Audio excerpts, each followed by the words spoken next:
Hi children. Hi grade 3 children. We are going to now we are seeing what? Chapter 2. Okay, in chapter 2 animals and plants.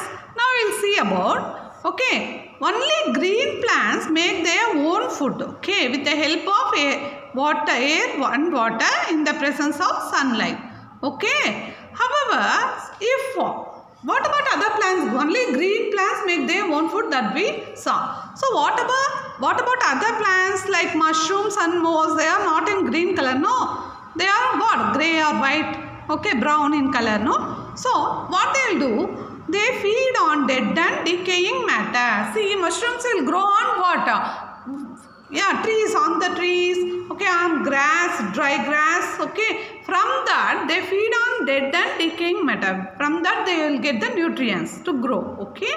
Suppose, see, in some plants, insectivorous plants, take that some insectivorous plants, it depends on animals, okay. It depends on animals for nutrients. It will catch small insects and all, and it will have it for their nutrients, okay. For example, take Venus flytrap. See, this is what plant? Venus flytrap. What it is called?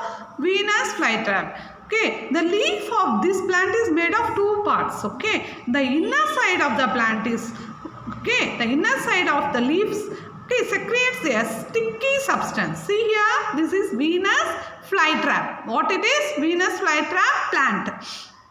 Look here, the leaf of the plant is made of the leaf. Look, the leaf, it is made of two parts. Inside it is, it secretes a sticky substance. Okay, insects will come, and what will happen if we try to insects sit on the leaf, it will get stuck up, on the leaf. Okay, due to that sticky substance,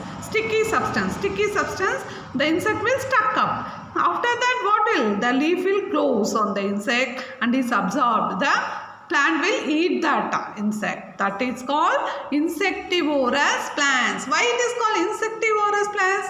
Because it will eat, it will get the nutrients from the insects. That means it will eat the insects. Okay, it will get the nutrients from the insects. One example is Venus flytrap. How it eats means, look at the leaf of the plant, it is very sticky. Okay, so if the insects come and sit on it, what will happen? It can't able to fly. So after that, what will happen? That the leaf will get closed and it is absorbed. The plant will take the nutrients from that insects. Understood, children? This is called insectivorous plants. So in this way, the plants get their food. They will get their food. They will depend on the insects, as well as they feed on the dead and decaying matter.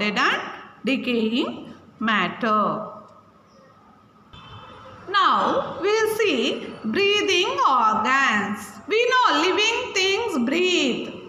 That means it will take oxygen. Okay, it need air to live. So now we will see how they are breathing. Each and every different type of animals breathe through different organs. Okay, for example, we'll take the fish. Water animals like fish, other animals. Okay, so all these water animals have gills. Okay, gills. What it is called? Gills, which help them breathe in water. So gills help fish and all other water animals to breathe in water, because they are all in water only. No, in water, how they take the oxygen? Through these gills. Understood?